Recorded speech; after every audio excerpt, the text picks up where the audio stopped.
BJ Show. Let's rock and roll. Rock and roll. Come on, everybody. Let's lose control. Brand John never wants to follow. Yeah, ready for the ride. It's the BJ Show. BJ Show. That is the name of the show, the BJ Show, because I am Brad, and that is John. Good morning, John Combest. Good morning, Brad Hildebrand. Today is January 8th, and it's a Thursday. So you know what that means, John? You know what today is? You are so happy it's Thursday. So happy it's Thursday. And we've got lots of stuff to talk about today. But most importantly, let me introduce what my colleague, my compatriot, John Combest, does every single day for the past 24 years. Puts together this incredible website with all this information. Links. It's just links. Nothing fancy. Matter of fact, it's what web version is it, John? What are we running now? 0.0. It's the 0.0 web version. It's like the Drudge Report, but the state of Missouri. It's just links. And when you go there, if you see a link, he has a synopsis in each different link, and you see something that's of interest to you. And of course, you will find things of interest to you. Click on that link, and it takes you to that website. More information will abound on your screen. But what we do on this show is we bring in this gentleman, if I can talk this morning. What's your name again, sir? I'm Casey Kasem. And he counts them down, and John starts off with... In third place, We have a story for number 3, pardon me, that combines 2 of your favorite things, Brad, and maybe 3. We could combine your love of, I don't know, old vehicles and pick and pull, along with your early adoption of TikTok. And maybe if you're up for it, you could tell one of your famous tropes about CJ Muggs. I'm going to prompt your memory there, Brad. But let's get into the story first. From Kurt Erickson. He's a big bowl of smiles at the St. Louis Post-Dispatch. Push to end most vehicle inspections could be on fast track in the Missouri House. State Representative Mazzie Christensen. She's from the northwest part of the state, a town called Bethany. I'll just read to you exactly what Kurt says. She's introduced legislation to end a program in which non-commercial vehicles more than 10 years old or those with more than 150,000 miles on the odometer are required to pass a state safety inspection every 2 years. Mr. Erickson goes on to say, the inspections, which affect about 1.8 million of the state's more than 6 million passenger vehicles annually, are required every 2 years and cost $12 each. The program is funded by a $1.50 to $2 fee on inspections, meaning the repair shop receives about $10 for its work. Here's what Mazzie said. I receive calls about this all the time. Mechanics complain about the amount of money they get for the inspections, and drivers in some of my counties say there aren't enough locations to get an inspection performed. Now, Brad, here's an interesting twist.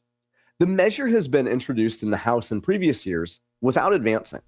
This year, however, House Speaker John Patterson put the proposal on a fast track in the House, which began its work Wednesday. That's yesterday.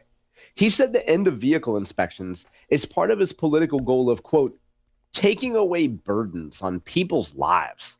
He's term limited in the House and is running for a seat in the state Senate. Now, I bring up pick and pull because you are a fan of older vehicles. I think it's fair to say. For folks who don't know, pick and pull is on beautiful Hall Street, right down the road from where Brad Hildebrand and I grew up.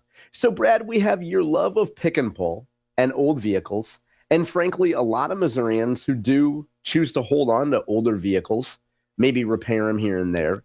They're burdened by these inspections. And when I mentioned TikTok earlier, yesterday, before I saw this story, I saw some news coming out from the Missouri Department of Revenue. Apparently, you know how these kind of faceless AI accounts on TikTok and even on Instagram, they do those generic data farming stories. You know what I'm talking about, Brad? Oh, yeah, I know exactly what you're talking about. So DOR saw some of these, or somebody tipped off DOR about these.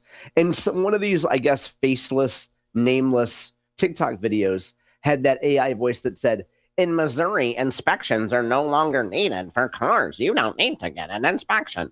So DOR had to go out and clean up that misinformation from TikTok.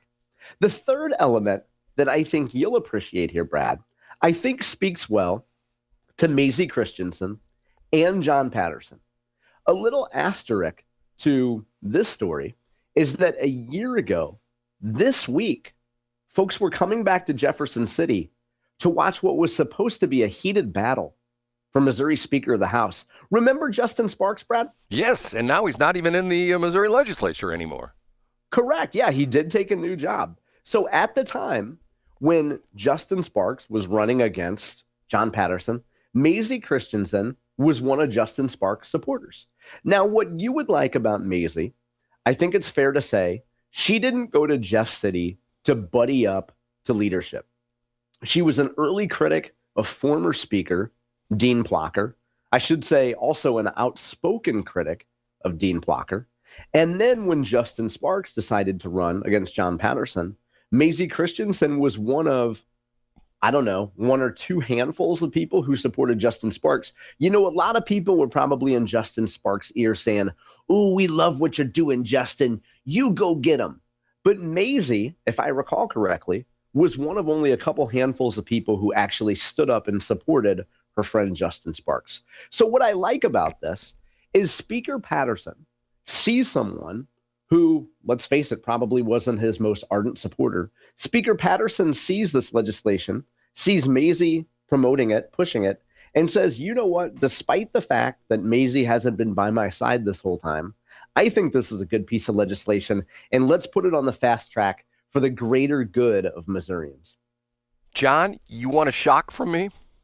I do want to shock. I bet you disagree with this legislation. I don't. I do. I disagree with this legislation. I think the Why is that? I think the inspections are a good thing. Because you think that these folks are driving around and they're polluting too much? Is that your qualm? No. What's interesting about this is, and you just brought up something interesting, because there's 2 inspections in the St. Louis metro area. If I'm not mistaken, this bill is strictly about the safety inspections. You're right. It's not about smog. That's a good point. Because we in this area had what in St. Charles, St. Louis, and Franklin. Did Franklin County have the smog thing too? Yeah, Jefferson County does as well too. Warren County does not. Lincoln County does not. So, okay. So you dislike this because you think that the safety element is too important to eliminate. You know, here's the thing. As a guy who does a lot of the work in my own cars, and I think this is, you're going to think this is a stretch, but this is an aspect that's a carryover from my aviation days when I was a helicopter dude. And you had like 200 points that you had to check before you went up in the air. Well, I mean, the idea being is it's always good to have a second pair of eyes look at your car. And there are times when I take my cars in to get inspected. I think to myself, okay, no problem with this one. And I get 2 or 3 things that are discrepant. And I think to myself, you know what? That's good.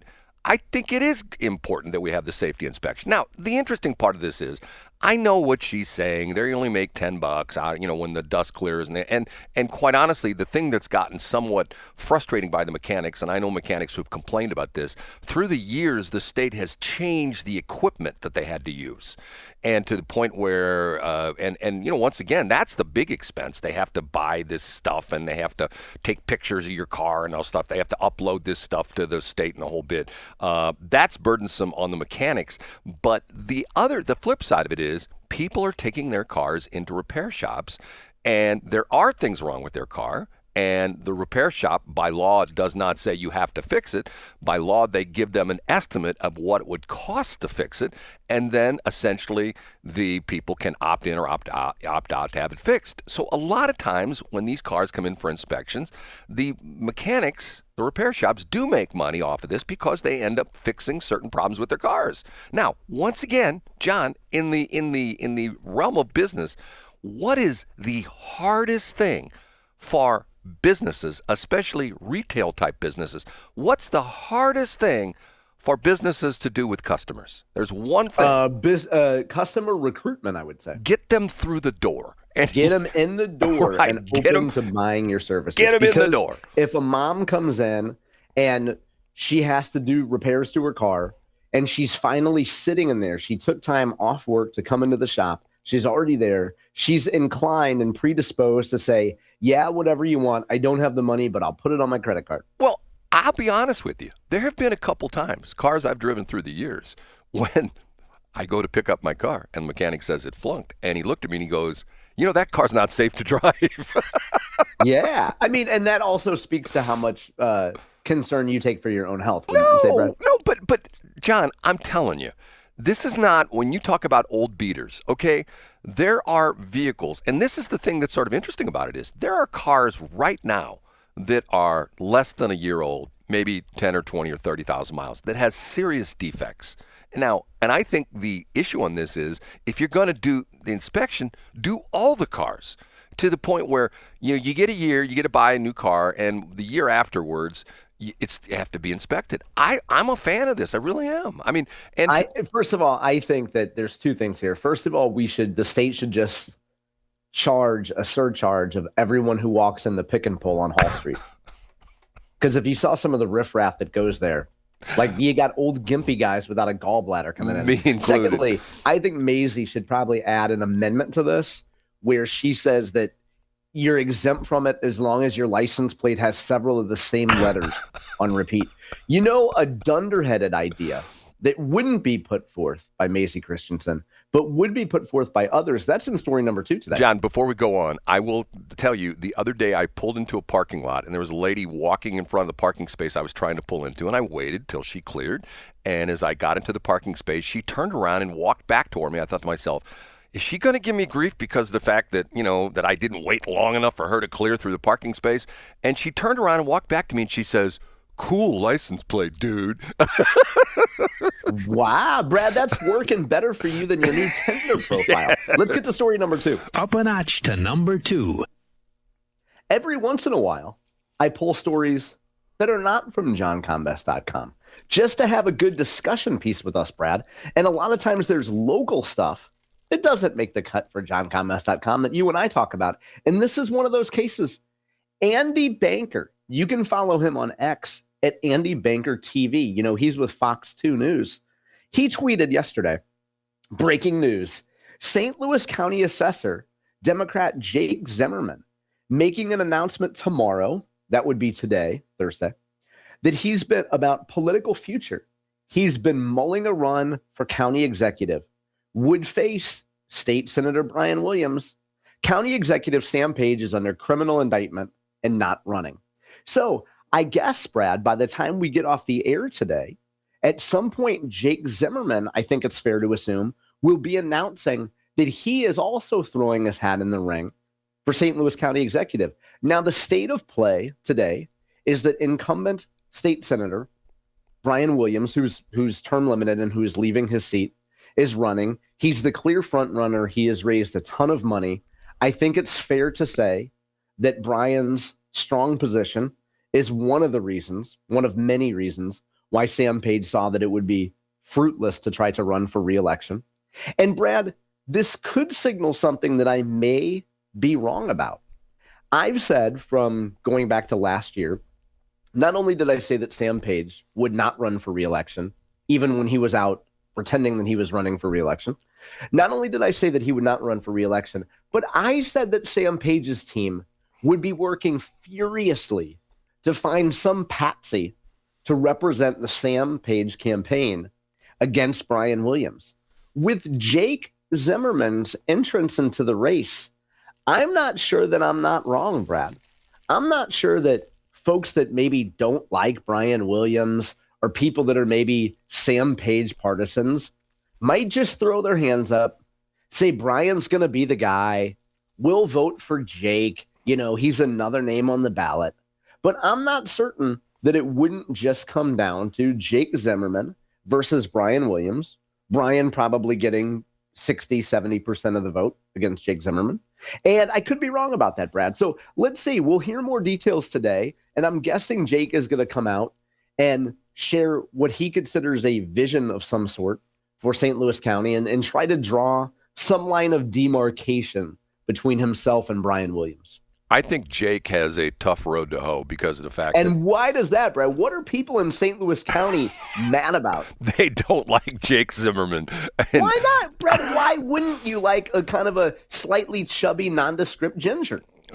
you brought up one of the things. First off, he's a redhead, and a lot of people don't like redheads. And Who does? second off, my opinion of Jake Zimmerman, never met the man. Matter of fact, and if you'd like to dispel my feelings about you, Jake, my phone number is 314-280-8880. God, the last time you did that, some idiot state rep with a beard texted you. Go ahead, Brad. If you'd like to meet and talk to me about it, I think you're a jerk. And that's just me.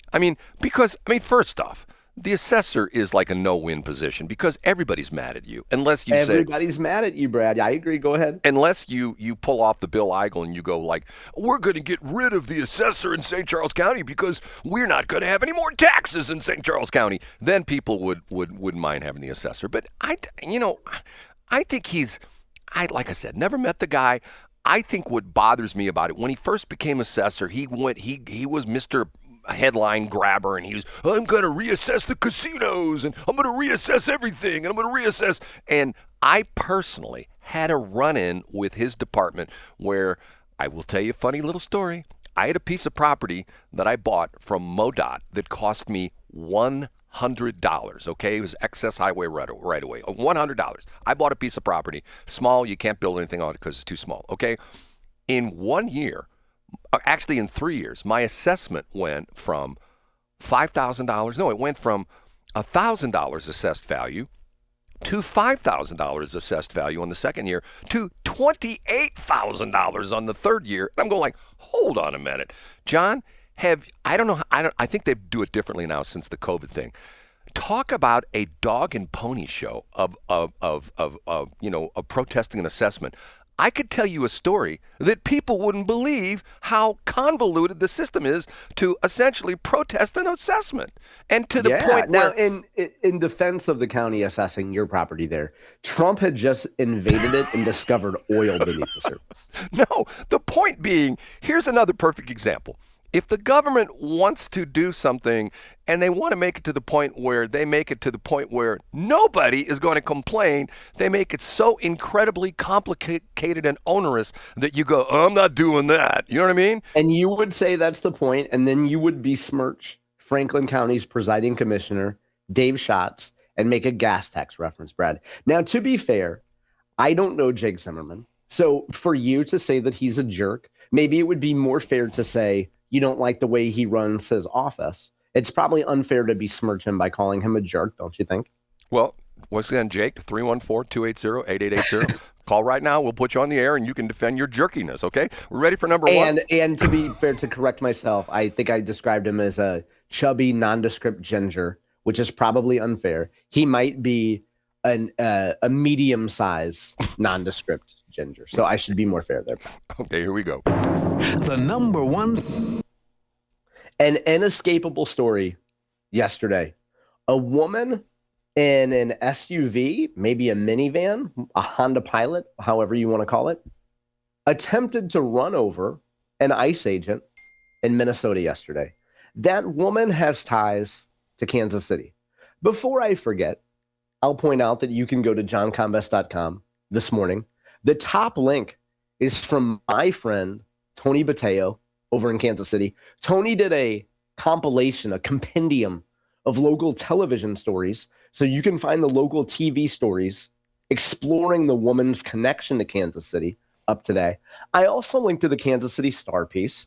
I helpfully changed the headline. The original headline was, "What we know about Renee Good, former KC resident shot and killed by ICE." I helpfully changed it to former KC resident who attempted to run over ICE agent. So this woman, Brad, Renee Good, was living in Kansas City at least as recently as 2023. She gave an address in Kansas City. She wanted to change her name, and she wanted to change it from originally Renee Macklin, which I believe was her married name. I believe she was married at least once previously. She wanted to change it to add the name of her partner. And I'm guessing it appears from social media reports that she was a lesbian. We did see on the Honda Pilot that she had a sticker from the women's soccer team, quote unquote, professional soccer team called the Casey Current. So that's probably a pretty good indication that she's not, into the male persuasion. So folks in Kansas City media have been exploring her connection to the area and where she lived and how long she was there. But as it appears, she at least lived in KC for a while. She traveled to Minnesota. I think it's fair to assume maybe to not just rabble rouse, but to record content. Her lesbian partner was outside of the car, apparently filming the stunt before Miss Good attempted to kill the ICE agent. So we'll hear clearly much more about this. We'll hear if indeed she was paid by one of these dark money protester groups, or whether she was just an angry lesbian trying to hurt ICE agents. John, there's one little interesting tidbit that I found in this thing. What's that? That she, in 2024, and I'm not making this up, I read this in two different places. In 2024, after Trump was elected, she moved to Canada because she did not want to be in the country with Donald Trump being the president. And then after sometime in 2025, she moved to Minneapolis. Wow. Okay, that's a good piece of information there, Brad. You can, and the sad thing about this is if you look at court documents, and I did take a look at and download court documents, she has 3 kids. So I'm not 100% certain if they're her biological kids or not. It appears as though they are her biological kids. One of them that's been frequently cited in these reports is 6. She has 2 kids that are older than that. And I've seen online reports that she had been widowed. So early in these stories, you don't know exactly what to believe. But the sad thing is, and maybe we'll talk about this in B Block as well, or sometime down the road, but imagine what it takes to get somebody behind the wheel to be so angry that they're leading a protest and then eventually try to run over an ICE agent. Okay, let's talk about this in C Block because I think this has a lot of different aspects to it. And part of it, the fact is, I don't know if you've heard this part of the story, and this has been documented in a couple different websites. This was not the first interaction that the ICE people had with her that day. She had been on several locations trying to block them on previous. Did you know this part of the story as well too? I know that she was allegedly the leader of this so-called caravan, right? Right, and she had been a couple of the other locations. And so in other words, this is sort of like her job. This is what she was doing. This is her. She's like, she was certainly paid. She was known. She had some sort of a title in the activist community as a legal observer. I think, right. Whatever that is. Okay, we'll talk about it in C Block. And by the way, I have an interesting guest, and we're only going to do about 5 minutes worth in the C Block, and it's going to be interesting because I'm going to ask her a very important question. And no, I'm not going to get married. I will say right that. I've known this woman for quite some time, and she is a very respected woman in the community for women's rights, and she's going to talk to us about something which you and I have discussed before the Christmas break. How's that? Oh, are you going to be able to come speak at this thing, or is she just using you to promote her event? She's just using me, but you know what? Okay, that's good. I'd be like the Bill Withers. You can use me until you use me up. Wow. I'd love to hear whether she's going to have bipartisan speakers at her event on the 30th or whether it's just going to be a bunch of Democrats. Maybe you could ask her that, Brad. Have the courage to ask her that. You already know who I'm talking about. Okay,